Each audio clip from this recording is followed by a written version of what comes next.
오늘의 말씀은 요한복음 4장 1절부터 14절까지 말씀입니다. 예수께서 제자를 삼고 세례를 베푸시는 것이 요한보다 많다 하는 말을 바리새인들이 들은 줄을 주께서 아신지라. 예수께서 친히 세례를 베푸신 것이 아니요 제자들이 베푼 것이라. 유대를 떠나사 다시 갈릴리로 가실새 사마리아를 통과하여야 하겠는지라. 사마리아에 있는 수가라 하는 동네에 이르시니 야곱이 그 아들 요셉에게 준 땅이 가깝고 거기 또 야곱의 우물이 있더라. 예수께서 길 가시다가 피곤하여 우물 곁에 그대로 앉으시니 때가 6시쯤 되었더라. 사마리아 여자 한 사람이 물을 기르러 왔음에 예수께서 물을 좀 달라 하시니 이는 제자들이 먹을 것을 사러 그 동네에 들어갔음이러라. 사마리아 여자가 이르되 당신은 유대인으로서 어찌하여 사마리아 여자인 나에게 물을 달라 하나이까 하니 이는 유대인이 사마리아인과 상종하지 아니함이러라.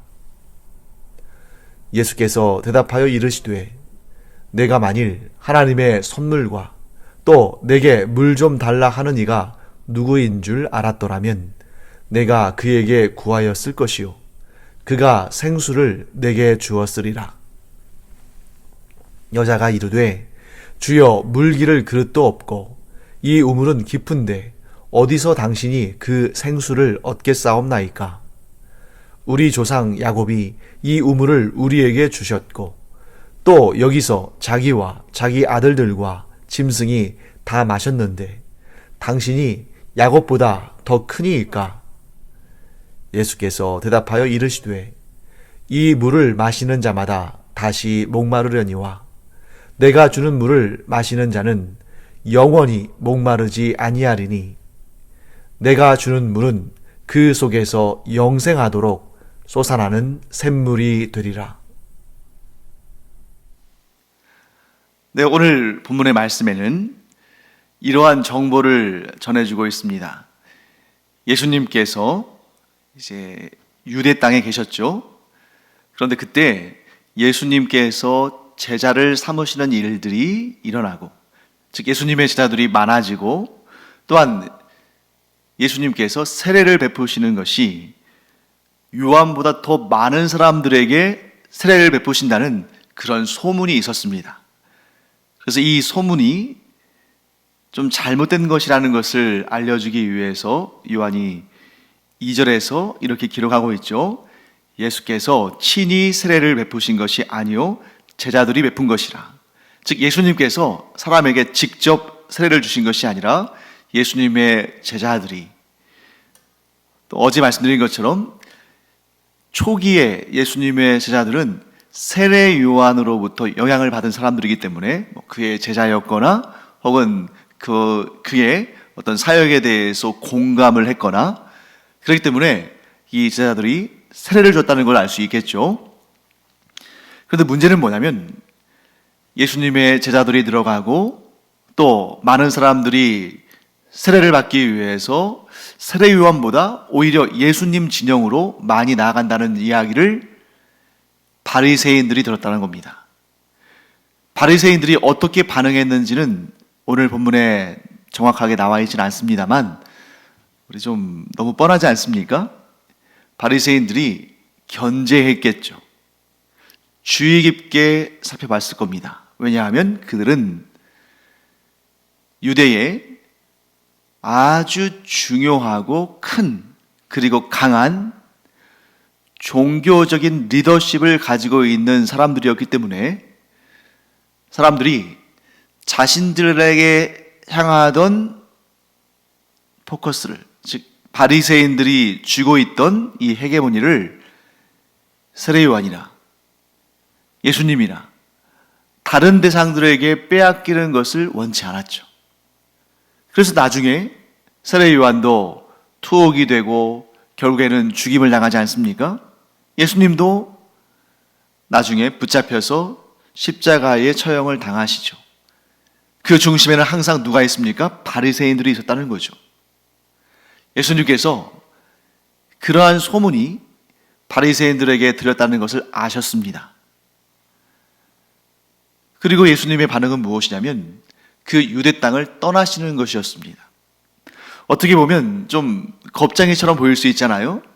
네, 예수님께서 하나님이신데 놀라운 기적들과 능력들을 행하시는 분이신데 뭔 이런 바리새인들, 물론 그들이 유대 땅에서 가지고 있는 권력과 힘이 강하다고는 하지만 그래도 예수님은 하나님이신데 왜 그들로부터 도망을 치셨을까? 이렇게 보일 수도 있습니다.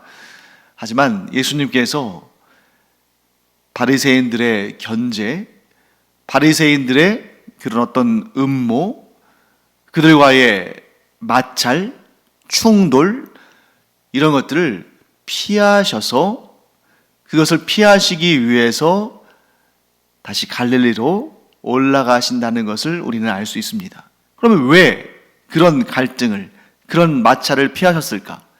예수님께서 평화주의자이셔서 그랬을까?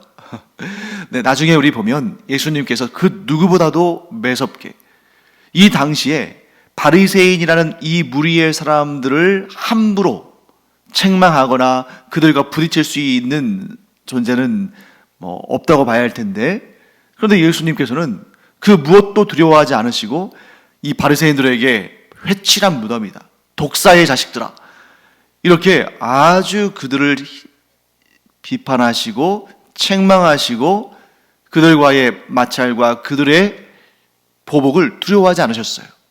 그럼 왜 지금 이 시점에는 예수님께서 그들을 피하시고 갈릴리로 올라가려고 하시는가?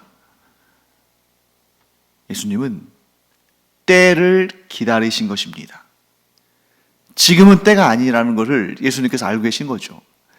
예수님은 지금 사람들의 관계 속에서 때를 만들어 가시는 것이 아니라 예수님은 하나님의 계획, 하나님의 시간, 하나님의 스케줄을 따라서 사역하시는 것입니다.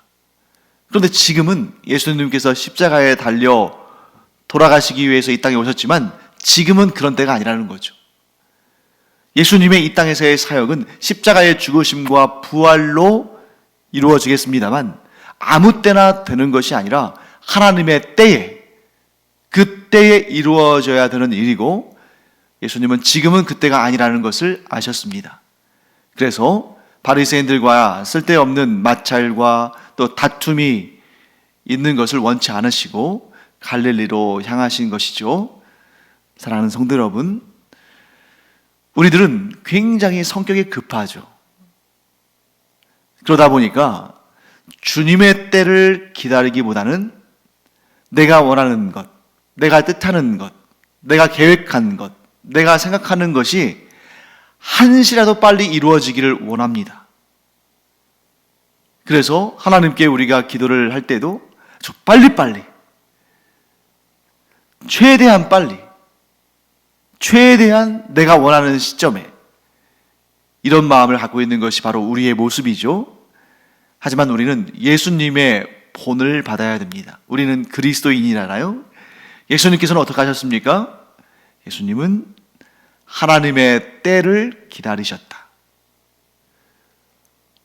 어떤 일이든 하나님의 때에 이루어지면 아름다운 결실을 맺지만 하나님의 때가 아니라 내 때에 그 일을 섣불리 행하면 하나님의 열매가 아니라 내 열매를 맺어야 되는데 내 열매를 어디 감히 하나님이 맺게 하시는 열매에 비교할 수 있겠습니까?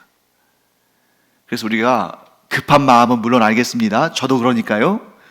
하지만 우리가 기도할 때에 나의 원대로 마옵시고 아버지의 원대로 하시라는 아버지 하나님께 모든 것을 내어드리는 그 마음을 가질 때 거기에 무엇도 포함이 되는 것입니까? 시간, 때도 포함되는 거죠. 우리는 1분 1초라도 빨리 그 좋은 것을 얻기를 원하지만 그러나 그것이 가장 아름답고 복되고 좋게 열매를 맺으려면 하나님의 때에 결실해야 된다.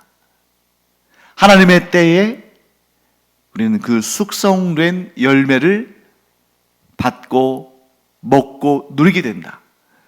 그러므로 우리를 향하신 하나님의 뜻은 재앙이 아니라 평안이고 미래와 희망을 주시는 것인데, 그 때까지도, 그 뜻이 이루어지는 그 시간까지도 하나님께 내어드리는 우리가 되기를 간절히 축원합니다. 자, 그렇게 해서 이제 예수님은 갈릴리로 돌아가시는 여정에 이제 발걸음을 떼셨습니다. 그런데 그 여정에서 예수님과 그의 제자들은 사마리아 땅으로 들어갑니다. 사마리아 땅, 보다 더 범위를 줄여보면 수가성, 더 정확하게 그 지점을 찝어 말한다면 야곱의 우물 곁으로 가십니다. 예수님은 분명히 일부러 그 경로를 선택하신 것입니다. 왜냐하면 일부러 그 길을 선택하지 않는다면 유대인들은 결코 그 길을 선택하지 않기 때문이죠.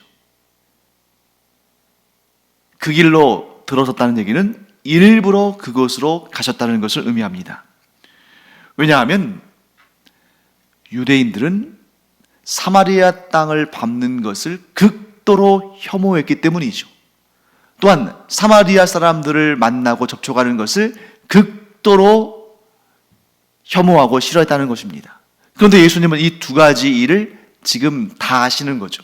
유대인이신 예수님께서 그 혐오스러운 땅, 그 가증한 땅, 저주스러운 땅인 사마리아 땅으로 들어가셨을 뿐만 아니라 그곳에서 사마리아인, 그것도 여성, 그것도 사람들에게 손가락질 맞고 그래서 화난 대낮에 그 뜨거운 뙤약볕에 우물로 나온 그 여인을 예수님은 만나신 것입니다.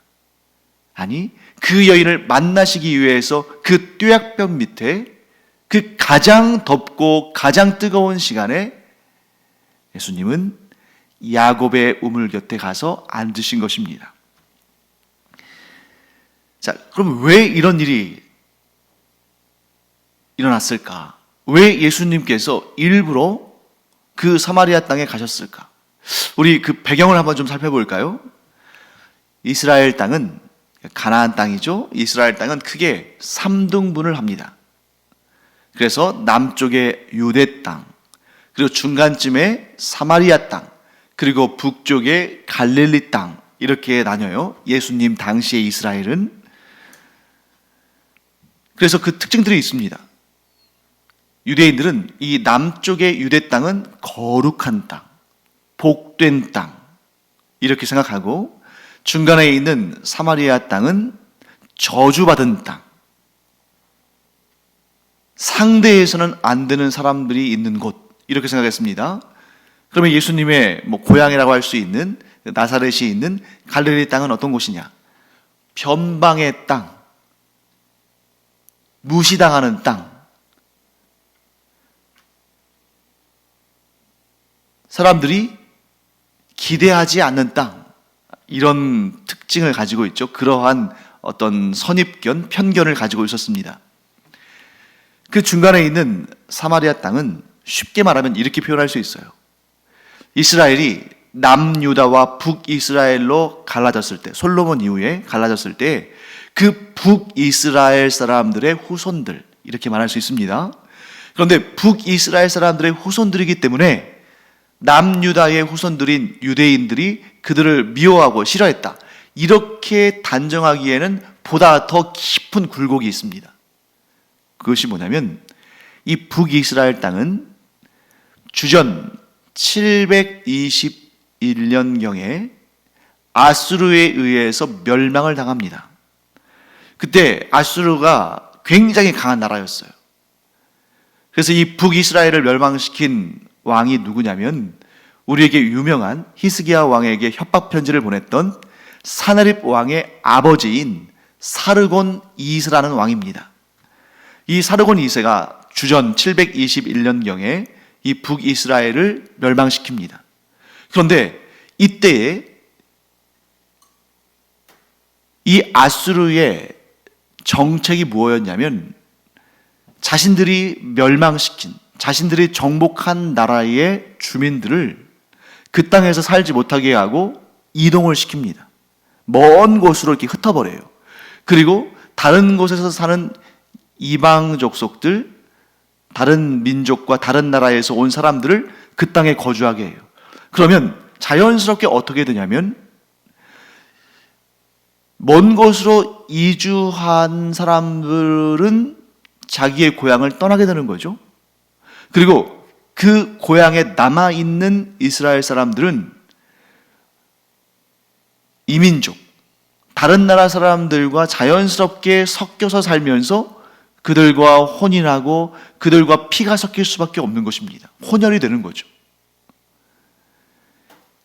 이 사실이 너무너무 남유다, 유다 백성들에게는 아주 치를 떨 정도로 싫은 거예요.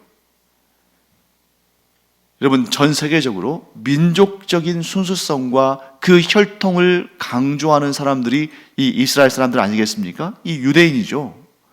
그래서 아브라함의 후손이라는 것에 대해서 너무나 자부심을 가지고 있고, 그래서 그 민족적인 정체성을 할례에 담아서 지금까지도 할례를 받고 있고 그것을 자부심으로 여기고 있는데, 그 북쪽에 있는 북이스라엘 사람들이 아수르에게 멸망당해서 나라를 잃은 것도 원통한 일인데, 거기다가 우상을 섬기는 이방 족속들과 피가 섞여서 혼혈이 되어서 이러한 민족의 순수성을 잃어버렸으니 얼마나 그들이 싫겠습니까? 그들의 입장에서는. 그래서 이 유대 사람들은 자신들과 전혀 혈통이 다른 이방 족속들, 외국 사람들보다 오히려 사마리아 사람들을 더 싫어하고 더 증오하고 더 멸시했습니다. 그러면 사마리아 사람들은 어떨까요? 사마리아 사람들은 유대인들을 막 이렇게 존중하고 우러러보고 그들을 부러워하고 그랬을까요? 아닙니다. 인간과 인간 사이의 관계는 서로 손바닥이 부딪혀서 소리 나는 거 아니겠습니까? 그러니까 유대인들이 사마리아인들을 증오하고 미워하고 멸시하니까 사마리아인들도 유대인들을 미워하고 증오하고 멸시했습니다. 그러니까 유대인들이 사마리아인을 상종하지 않는다, 그걸로 끝나는 게 아니라 사마리아인들도 유대인을 상종하지 않는다. 그래서 예수님의 비유 가운데 선한 사마리아인의 비유가 있죠. 유대인이 강도를 만나서 피를 철철 흘리고 쓰러져 있는데 사마리아인이 이 유대인을 도와줍니다. 그것을 예수님께서 굉장히 칭찬하시고 큰 의미를 담으신 이유는 사마리아인이 착하고 사마리아인이 솔선수범하고 사마리아인이 인정을 베풀었기 때문에 그런 것일 수도 있지만, 사마리아인도 유대인과 상종하는 것을, 유대인이 사마리아인을 상종하는 것을 싫어하는 것 못지않게 싫어하기 때문이죠. 그렇게 민족적인 또한 감정적인 그런 갈등이 있었음에도 불구하고 그 사마리아인이 유대인을 도왔다는 사실은 대단한 것인 거죠. 이처럼 사마리아인과 유대인들은 서로를 싫어하고 미워하고 증오합니다. 그런데 예수님은 일부러 이 사마리아 땅으로 들어가셨고 그 사마리아의 수가성에서 야곱의 우물 곁에서 이 사마리아 여인을 일부러 만나시기 위해서 그곳에 가셨다는 것이죠. 예수님은 증오와 지역 감정과 사람들의 그런 이 해묵은 미움, 다툼, 그런 감정을 넘어서는 그런 온전한 사랑을 그 안에 가지고 계시다는 것을 우리는 이 사건을 통해서 보게 됩니다. 그곳에서 예수님께서 사마리아의 한 여인을 만나시죠. 그때가 본문의 기록에 따르면 6시쯤 되었다라고 말씀하는데, 그 6시는 오늘날 우리가 쓰는 시간의 6시가 아니에요. 그래서 신약 시대의 시간을 여러분들이 간단하게 머릿속에 외워두시면 참 좋은데, 시계를 딱 보시면 우리가 보는 그러한 시계로는 9시, 12시, 3시 이렇게 되잖아요. 9시, 12시, 3시, 6시 이렇게 되는데 이 9시가 우리들이 사용하는 오전 시간 이 9시가 유대의 시간에는 제3시, 3시입니다. 그래서 우리는 9, 12, 3, 6 이렇게 4등분 됩니다만 유대의 시간으로는 3, 6, 9 그리고 12 이렇게 되는 거예요. 12에서 하루가 시작되잖아요. 그렇기 때문에 이스라엘 사람들은 저녁에 해질 무렵에 하루가 시작되는 것입니다. 그래서 3, 6, 9 이렇게 외워두시면 되겠죠. 그래서 자, 지금이 제6시 6시경이니까 오늘날 우리가 사용하는 시간으로 따진다면 하루에 해가 가장 뜨겁게 내리쬐는 정오의 시간이다 하는 것을 우리가 알게 되는 거죠. 낮 12시입니다. 이 시간은 사람들을 만나기에 좋은 시간이 아니에요. 우리나라처럼 참 우리나라는 복된 나라죠. 물론 한여름에 정오는 뜨겁습니다만 그래도 우리가 어디에 다니지 못할 정도로 뜨겁지는 않지 않습니까? 그런데 이 이스라엘에 있는 이 중동 지역은 거의 살인적인 뙤약볕이기 때문에 정오에 다니는 사람들은 거의 없다 이렇게 봐야겠죠. 그래서 이 우물에 물을 기르러 오는 시간은 아침 아주 이른 시간이거나 해가 질 무렵입니다. 그런데 이 여인은 지금 정오, 곧 12시, 낮 12시 가장 뜨거운 시간에 물을 기르러 왔잖아요. 거기서 우리가 알 수 있는 사실이 있죠. 이 여인은 사람들을 피하고 있다. 왜 사람들을 피하고 있을까? 내일 본문에 나오는 내용입니다만 이 여인에게는 아픈 가정사가 있죠. 남편도 여럿인데 지금 함께 있는 남편도 정식 남편이 아닙니다. 그러니 사마리아 사람들이 그 같은 동네 사람들이 얼마나 이 여인을 뒤에서 수군대고 멸시하고 조롱하고 함부로 여겼겠습니까? 그러니 아무도 없는 시간대에 물을 기르러 온 거죠. 그런데 예수님은 이 사마리아 여인이 그 시간에 그 우물에 물을 기르러 올 것을 아셨습니다. 그리고 그 여인에게 먼저 말을 거셨습니다. 유대인인데 사마리아인 여인에게, 그것도 사마리아 사람들도 피하고 조롱하고 멸시하고 그들에게 조롱거리가 되는 이 여인에게 말을 거셨죠. 예수님은 하나님이시지만 이 땅에 오셔서 공생의 활동을 하시는 이 시기에는 인간의 몸으로 계셨기 때문에, 예수님도 사람의 몸을 가지고 계셨기 때문에 피곤하고 갈증이 나셨습니다. 그래서 이 여인에게 나에게 물을 좀 다오 하고 말씀하셨죠. 마침 그때 제자들이 있었다면 제자들이 물을 퍼드렸겠지만 제자들은 먹을 음식을 사러 사마리아 마을 그 동네로 들어갔습니다. 그리고 사실 예수님은 제자들이 있다 할지라도 그 제자들에게 물을 구하지 않으셨을 거예요. 왜냐하면 지금 이 여인과 대화하기 위해서 그 말씀을 하신 것이거든요. 자, 그때 아니나 다를까 이 사마리아 여인은 예수님의 요청을 거절했습니다. 왜 예수님의 요청을 거절했을까? 거기에는 아마 두 가지 이유가 있을 것 같습니다. 첫째는 유대인이 사마리아인을 상종하지 않듯이 사마리아인도 유대인을 상종하지 않기 때문이죠. 그리고 두 번째 이유는 이 여인은 남자에 대한 트라우마가 있었을 겁니다. 이제 우리 내일 살펴볼 본문입니다만 이 여인은 남자와 관련해서 너무 좋지 않은 그런 기억, 역사, 경험 이런 것 때문에 너무 고통스러운 거죠. 그래서 아마도 이 여인의 그런 기구한 인생으로 인해서 많은 사람들이 수근거리고 모욕할 뿐만 아니라 또 질 나쁜 남자들은 추근거리고 오늘로 따진다면 막 성추행 혹은 성희롱과 가까운 그런 말들과 행위를 서슴없이 했을 겁니다.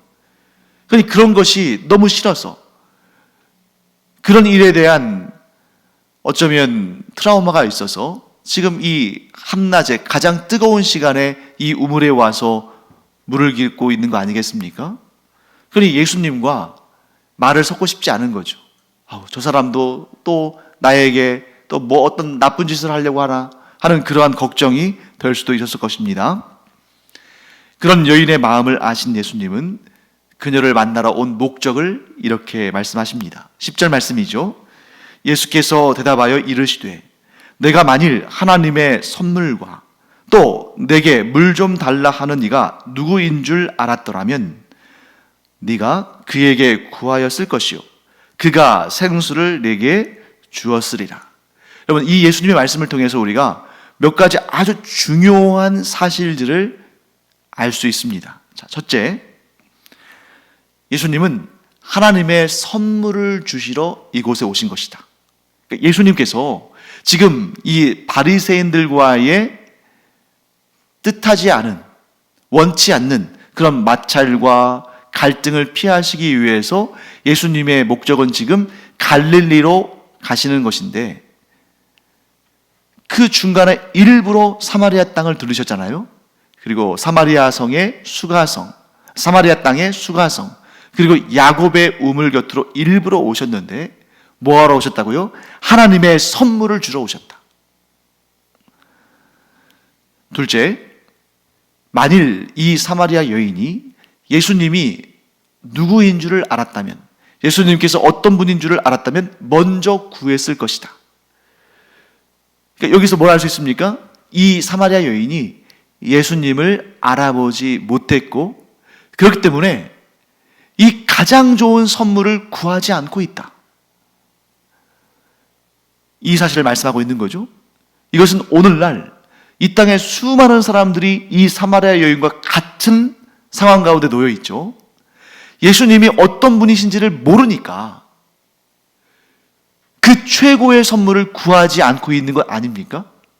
그런데 지금 이 예배를 드리고 있는 여러분과 저는 예수님께서 어떤 분이신지를 알기 때문에 가장 귀한 선물, 예수님의 말씀처럼 영원히 샘솟는 샘물, 곧 영생의 생명과 기쁨과 복락을 우리는 구하고 또한 받은 줄로 믿습니다. 그리고 여기에서 또 우리가 뭘 알 수 있냐면 셋째, 예수님은 구하면 주시는 분이시다. 자, 네가 지금 구하지 않아서 받지 못하는데 나는 네가 구하면 언제든지 줄 그런 마음을 가지고 있다 하는 예수님의 마음을 표현하신 거 아니겠습니까? 그래서 예수님은 누구든지 예수님을 찾고 예수님께 구하면 주시는 분이시다 하는 것을 설명하십니다. 마지막 넷째, 그런데 예수님은 심지어 구하지도 않는, 알아보지도 못하는 사람에게 찾아오셔서 그것을 주시기를 간절히 원하시고 이루시는 분이시다. 지금 이 사마리아 여인은 예수님이 어떤 분인지를 알아보지도 못하고 예수님께서 주시는 그 선물을, 그 놀라운 선물을 구하지도 않습니다. 그런데 예수님께서는 지금 이 여인에게 찾아오셔서 그것도 그 뙤약볕 밑에서 그 여인에게 대화하시면서 예수님이 어떤 분이신지를 알리시고 예수님이 주시는 그 영원한 생수, 영원한 샘물을 주시려고 지금 애쓰시는 거 아니겠습니까? 사랑하는 성도 여러분, 이런 예수님을 우리가 주님으로 모신다는 것이 얼마나 복된 일인가. 우리가 예수님을 알지 못할 때, 우리가 예수님께서 어떤 분인지를 몰랐을 때, 우리가 예수님께서 어떤 선물을 주시는지를 알지 못하고 구하지 않았을 때 예수님께서 먼저 우리를 찾아오시고 우리를 불쌍히 여기시고 우리에게 그 귀한 것을 알리시고 또한 그 귀한 것을 주셨다. 이분이 우리의 주님이시다. 얼마나 복된 소식입니까? 예수님은 이 여인에게 이렇게 말씀하십니다. 내가 주고자 하는 선물은 바로 이것이다. 내가 주는 물을 마시는 자는 누구나 목마르지 않을 것이다. 영원히 목마르지 않을 것이다. 내가 주는 물을 마시면 그 물이 그 사람 안에서 계속해서 새롭게 솟아나서 그에게 영원한 생명을 주고 영원한 기쁨을 준다. 예수님께서 이렇게 말씀하시는 것입니다.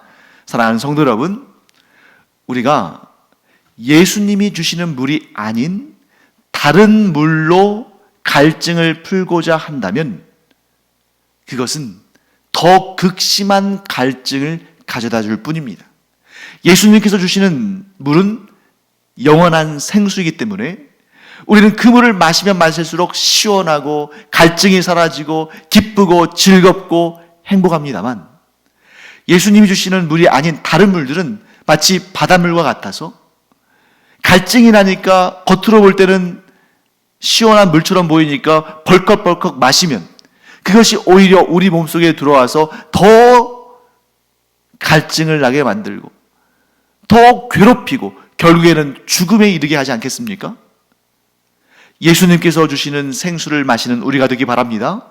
그런데 예수님께서 주시는 생수가 아니라 다른 것에 주목하고 다른 것을 마시고 만족을 누리기를 원한다면 그것이 돈이든 권력이든 인기든 건강이든 학력이든 무엇이든 그것을 마시면 마실수록 갈증이 나고 채워지지 않는 것을 발견하게 되고, 그러면 더 그것을 막 얻기 위해서 더 애쓰고 그것을 위해서 모든 것을 다 바치고 그랬을 때 그것이 참된 영원한 생명과 영원한 기쁨을 가져다 주는 것이 아니라 영원한 갈증과 영원한 사망으로 이어진다는 것을 우리는 보게 되는 것입니다.